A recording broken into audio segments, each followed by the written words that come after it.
Have you ever wondered what it's like the first day on the job as a game developer? Well, today that's what we're going to talk about. The idea for this video actually came from a question on yesterday's video about when you should apply for your first game developer job. If you haven't seen that, make sure that you check it out and go hit the thumbs up button on it. But the question or the comment really said, I really would have liked some concrete specifics about what a reasonable baseline is and what kind of tasks you'd assign to an entry-level person. As an older person who's already had some kind of success, feeling competent is important to me. I'm happy to learn new things and even struggle to implement something.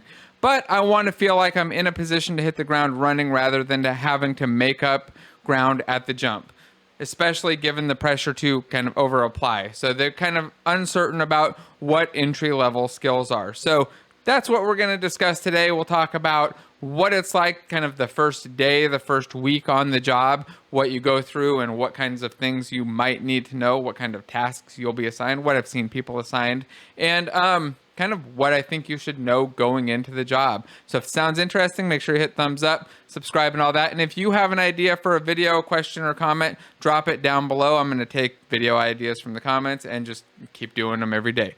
Let's start with day one. The first day of work, you're probably not going to be doing any code. Realistically, it's almost impossible because you're going to be doing setup. You're going to go in and some places will have a completely set up system for you that's already got the game installed or the game dev environment installed, set up, ready to compile and just ready to go. But most of the time, you're going to need to do most of that setup yourself. You'll get a system and then need to go through the process of getting into the code repository, syncing it, setting up the dev environment, and doing all of those things yourself. I've seen it, I guess it's probably about 50-50 on whether or not you're going to have to set that stuff up yourself. It really depends on the company size. I find that as companies get bigger and they have more and more employees where they're constantly hiring, they're bringing in new people every week, they kind of streamline that stuff. But for places that only hire every couple months or something, it's usually kind of an ad hoc thing. You're going to need to set up your own dev environment, and again, that could take a day, could take up to a full week even. Once you're set up, then it's time to start actually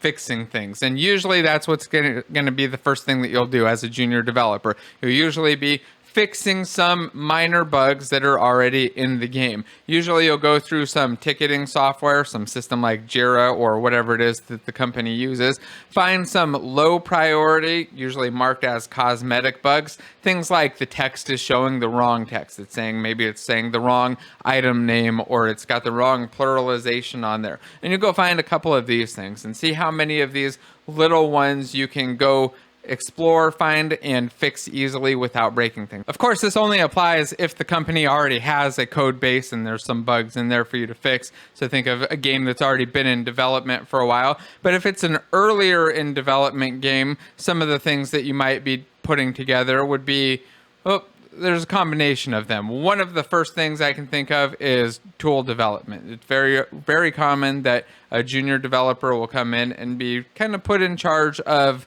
or maybe not put in charge of, but tasked with making tools to make the job of the game designers and the artists easier. It can be simple tools like placement tools just in the editor that will help them place the objects in the way that they need to be placed randomly or on some grid or whatever the thing is, or some just data visualization tools. In fact, I did a video just a couple days ago on data visualization. You should check that out.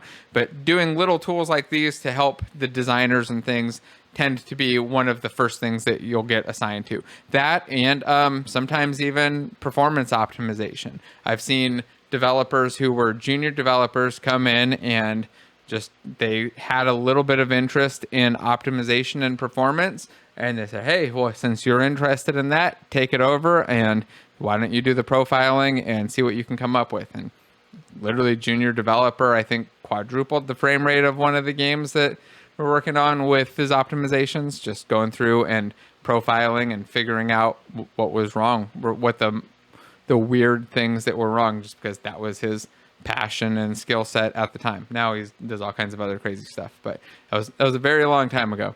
I was about to stop there, and then I remembered another thing that junior designers often end up doing, and that's helping the design team or the designers and the artists kind of get content into the game or debug things that are going on. A lot of the time, what you're going to find is that the junior programmer, they can read and understand the code and track down and explain to a designer why something's not working if it's obvious. If it's some really complicated thing, it's obviously not going to make sense. But a lot of the time, designers and artists just aren't thinking like programmers. They're not seeing the same missing things or the same steps that need to be done. So junior developers and junior programmers tend to be very often just kind of off to the side helping designers, and it also helps them kind of grow and learn a lot more about the game and the process and see the pain points that the designers are hitting that all the senior developers have kind of written off and forgotten about, and kind of give them the opportunity to help there too.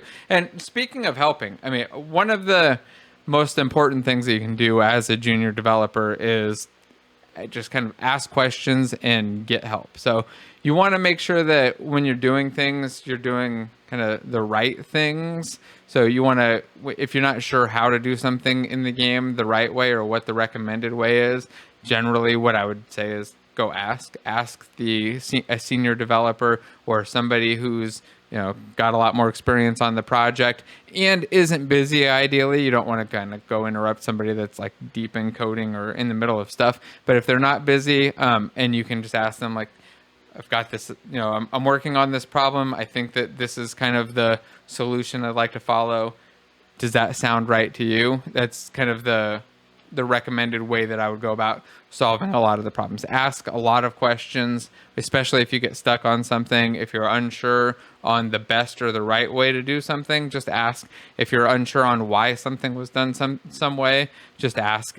If you don't ask and you just hide the fact that you don't know and you don't understand, people will figure it out eventually, and you're not going to be getting the benefit of really like the benefit of all of their knowledge from just asking the question and getting the answer. I mean, obviously, the one caveat here is like, don't constantly, you know, just sit there and ask questions nonstop all day. Make sure that the questions that you ask make sense and have some value, and that you've thought through the answers, and the answer's not just sitting right there in front of you. Don't go ask the question that you can just Google the answer to. But ask the questions that are relevant to your project, or the ones that, you know, you're Googling didn't turn up the result that you were hoping for.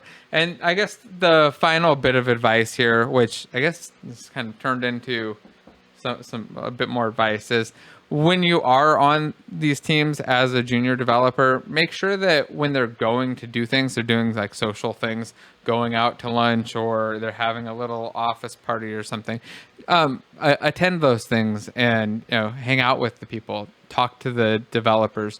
You're gonna get a lot of value out of it, a lot more than you are just kind of sitting off on your own. I think that the discussions often end up being work related during lunch, which sometimes can drive people nuts. But the discussions that are work related tend to be like the important ones. They're the ones that aren't being had during the day. Normally, they're like the stuff that you really need to know about, and the stuff that's going to make, I think, a bigger difference. So make sure that you're going out and hanging out and talking to people, make friends and connect to people, because all of those people that you meet as a junior developer are going to teach you awesome things. They're going to probably present you with other great opportunities in the future as they go off and, you know, leave to other big companies or start their own and stuff. So you want to talk to those people, learn from them as much as possible, and make sure that, you know, then you can contribute as much as possible as well. So I don't know if this was helpful. I know it kind of took a little bit of a detour. If so, though, please hit the thumbs up button, subscribe, and share. And if you have an idea for a video, technical or not, game dev related, just drop a comment down below, and I will try to do it ASAP. Oh, that sounded really weird. All right, I'm going to shut up now. Bye.